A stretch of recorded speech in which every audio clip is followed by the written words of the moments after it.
नमस्कार। जिंदगी छोटी हो या लंबी, क्या फर्क पड़ता है। सबके साथ मिलकर अगर हर पल का मजा नहीं लिया तो क्या जिया। आज पेश है हांस क्रिश्चियन एंडरसन की अंग्रेजी कहानी the old oak trees last dream की हिंदी प्रस्तुति बांज के पेड़ का आखिरी सपना।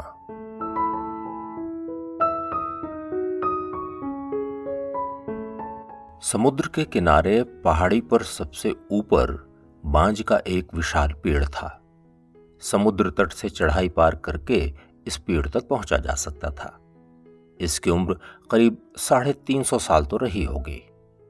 एक बात याद रखिए, बांज के पेड़ का एक दिन हमारे 1 साल के बराबर होता है।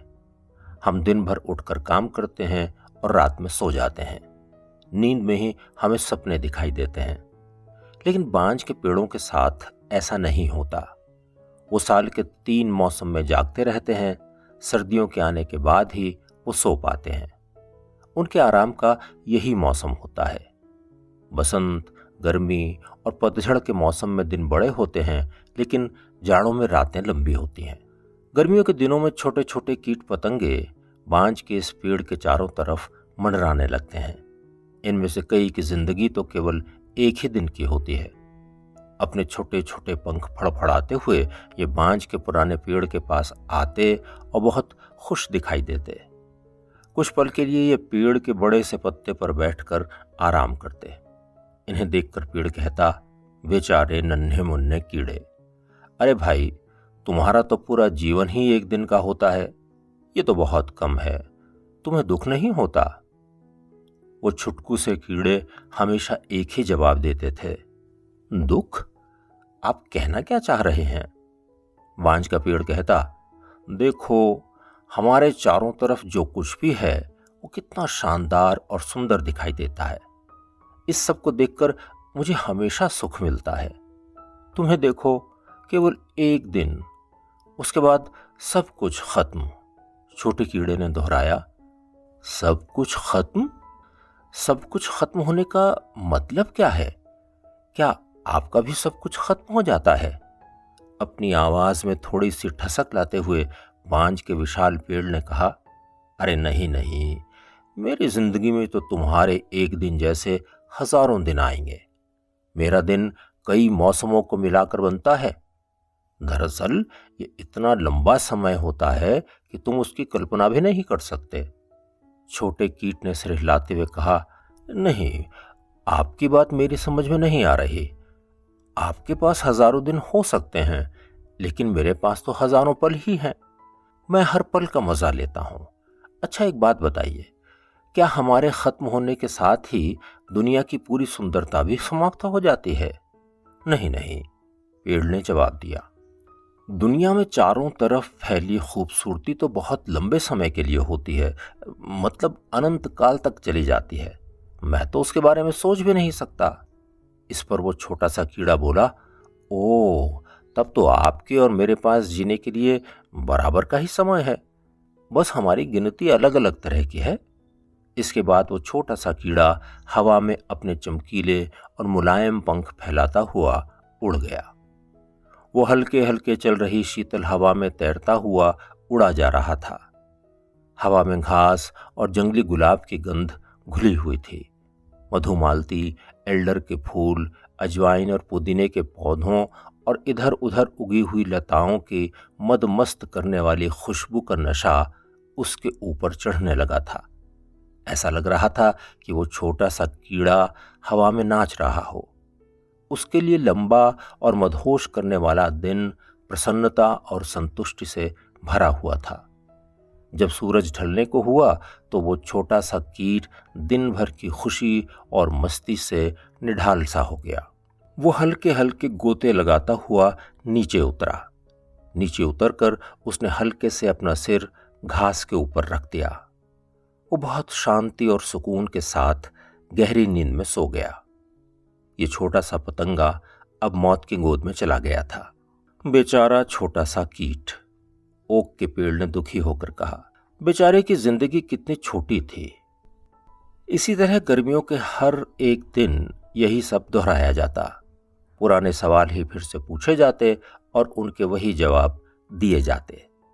इन छोटे छोटे कीट पतंगों की कई पीढ़ियां निकल गईं। ये सभी पीढ़ियां बहुत ही प्रसन्न और संतुष्ट रहती थीं। पुराना बांज का पेड़ हमेशा की तरह बसंत की सुबह, गर्मियों की दोपहर और पतझड़ की शाम तक जागता रहा। अब आराम का समय था। उसकी रात होने वाली थी क्योंकि अब सर्दी का मौसम आ रहा था। तेज सर्द हवाएं चलने लगी थीं और गुड नाइट गा रही थीं। अचानक एक पत्ती गिरी और उसके बाद तो पत्तियां एक के बाद एक गिरती ही चली गईं। प्रकृति और हवाएं जैसे गुनगुना रही थीं, हम तुम्हें पालने में झूला झुलाएंगे, तुम अब आराम से सो जाओ। हम तुम्हें लोरियां गाकर उनिंदा कर देंगे, तुम्हारी पुरानी टहनियों को इससे आराम मिलेगा और वो खुशी से चटकने भी लगेंगी। ये तुम्हारी 365वीं रात है। सही बात तो यह है कि इस दुनिया में तुम अभी तक कम उम्र के बच्चे जैसे ही हो। अब प्यार से सो जाओ। बादल तुम्हारे ऊपर बर्फ गिराकर एक चादर सी बना देंगे। उसके बाद तुम्हारी डालियां और पेड़ ठंड से बचे रहेंगे।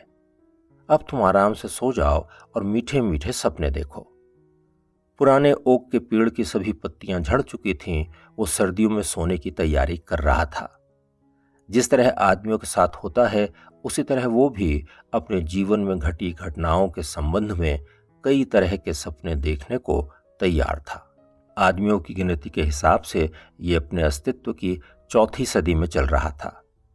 इस जंगल का ये सबसे विशाल और शानदार पेड़ था। उसकी सबसे ऊपर की शाखाएं जंगल के और पेड़ों से कहीं ऊंची थीं। वो इतनी ऊंची थीं कि समुद्र में दूर से ही दिखाई दे जाती थीं। नाविक भी इसे एक निशान की तरह मानते थे और इसे देखकर ही सही दिशा का पता करते थे। पेड़ को इस बात का ज्ञान ही नहीं था कि उसकी तरफ कितनी आंखें कौतूहल और उत्सुकता से देखती हैं। इसकी सबसे ऊपरी शाखा पर जंगली कबूतर घोंसला बनाते थे। इन्हीं शाखाओं पर बैठकर कोयल अपने मधुर स्वर में गीत गाती थीं। पतझड़ के मौसम में जब पेड़ की पत्तियां तांबे की जैसी लगती थीं, दूर से आने वाली चिड़ियां यहां विश्राम करती थीं। कुछ देर सुस्ताने के बाद वो समुद्र पार करने के लिए फिर से उड़ान भरती थीं। लेकिन अब जाड़े का मौसम शुरू हो चुका था। पेड़ पर एक भी पत्ती नहीं थी। वो पूरी तरह नंगा हो चुका था। उसके मोटे तने से जुड़ी टेढ़ी मेढ़ी डालियों को अब कोई भी देख सकता था।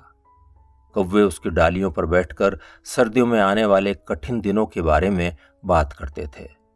वो इस बात पर भी चिंता करते थे कि जाड़ों में खाना मिलना बहुत मुश्किल हो जाएगा। क्रिसमस के आसपास की बात होगी। बांज के उस विशाल पेड़ को एक सपना आया। पेड़ के दिमाग में शायद ये विचार था कि त्योहार का समय आ गया है, इसलिए उसे आसपास के चर्च में बज रही घंटियों की आवाज सुनाई दी। पता नहीं उसे ऐसा क्यों लग रहा था कि मौसम गर्मियों का है और दिन बहुत सुकून वाले हैं।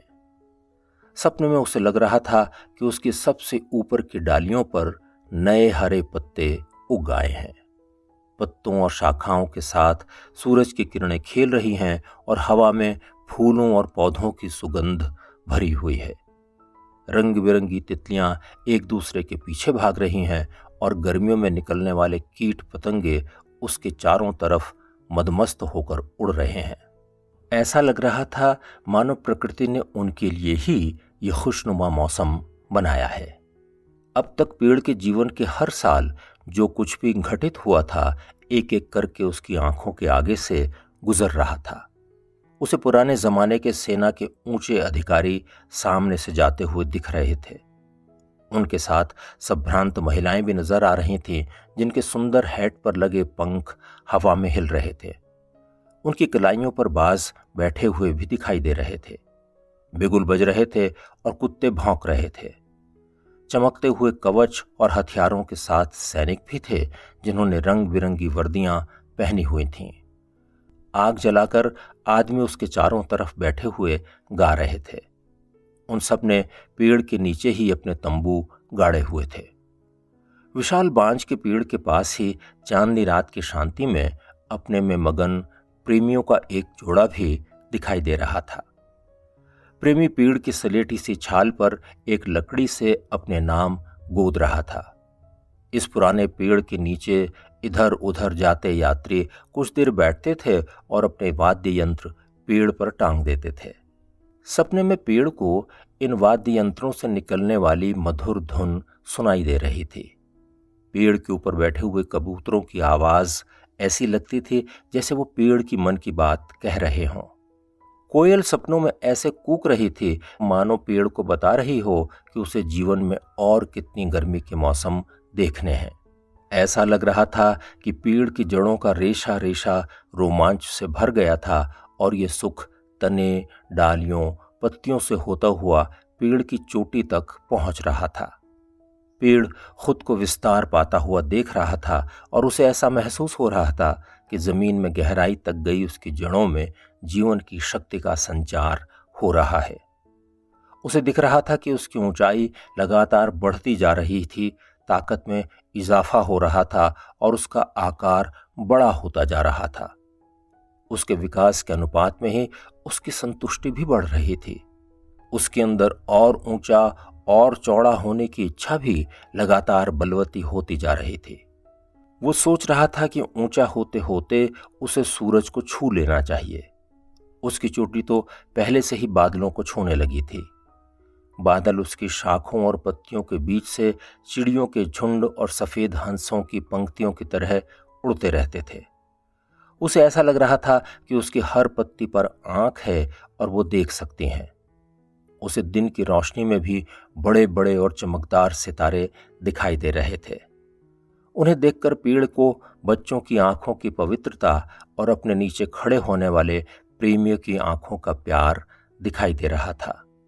ये क्षण बांज के पेड़ को अद्भुत शांति और प्रसन्नता प्रदान करने वाले क्षण थे।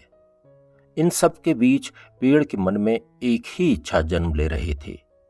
वो सोच रहा था कि काश उसके चारों तरफ और उसके नीचे उगे हुए छोटे पौधे, फूल, झाड़ियां, पेड़ और लताएं भी उसकी तरह खूब ऊंची हो पाती तो कितना अच्छा होता। तब वो भी प्रकृति के सौंदर्य और विशालता के दर्शन कर पाते। विशाल बांज का पेड़ अब खुशी महसूस नहीं कर रहा था। उसके आसपास की सभी वनस्पतियां वो सब कुछ नहीं देख पा रही थीं जो वो देख रहा था। उसकी इस इच्छा ने उसकी सभी डालियों, पत्तियों और जड़ों में एक ऐसी भावना पैदा कर दी जैसी मानव के हृदय में होती है।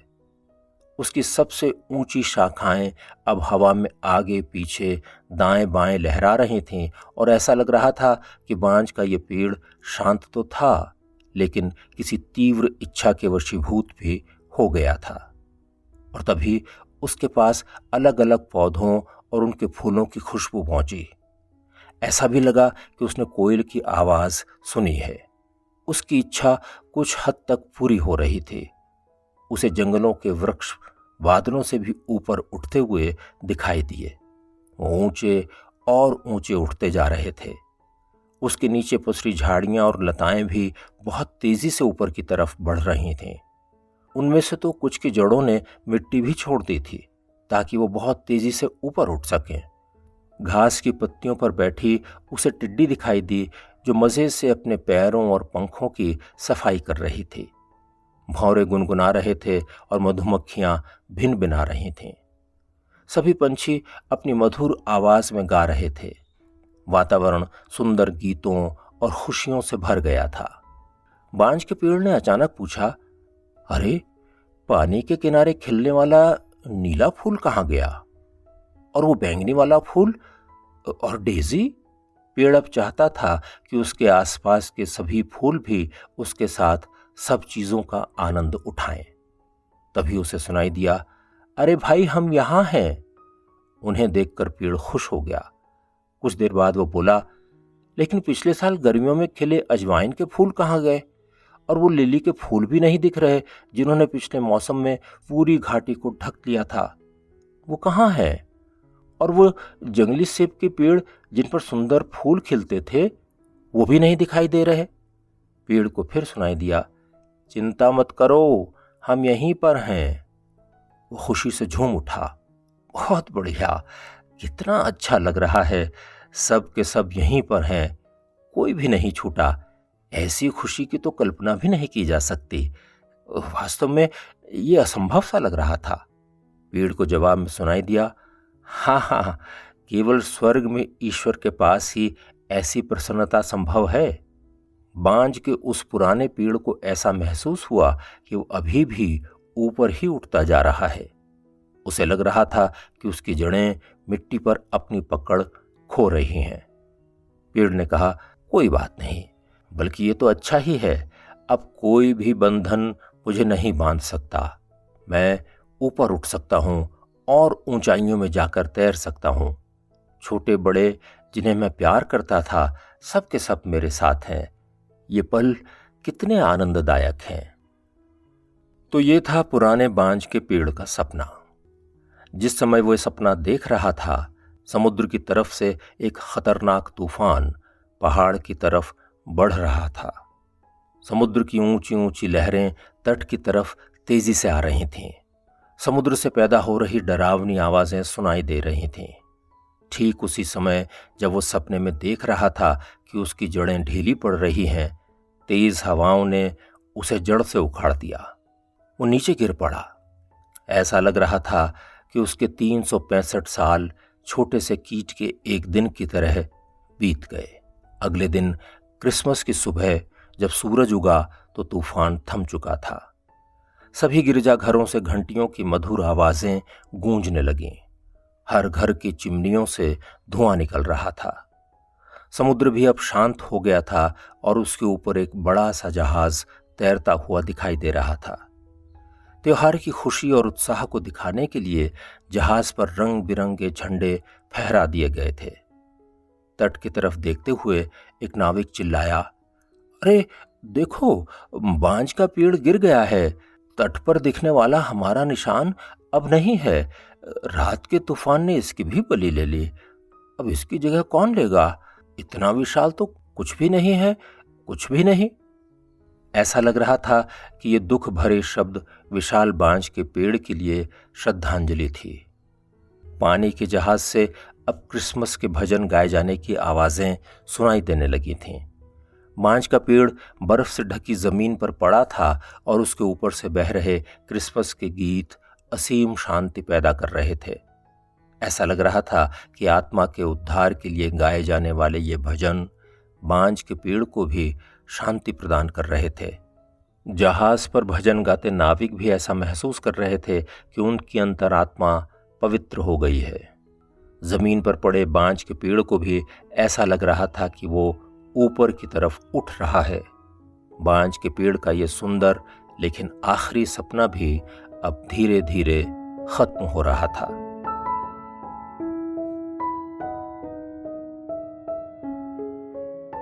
बांझ के पेड़ का आखिरी सपना। अभी आप हांस क्रिश्चियन एंडरसन की अंग्रेजी कहानी the old oak trees last dream की यह हिंदी प्रस्तुति सुन रहे थे। अगर आपको कहानी अच्छी लगी हो तो इसे लाइक करें, शेयर करें और हमारे चैनल कथा कहानी किस्सा को सब्सक्राइब भी करें। जल्दी मिलते हैं एक और नई कहानी के साथ। नमस्कार।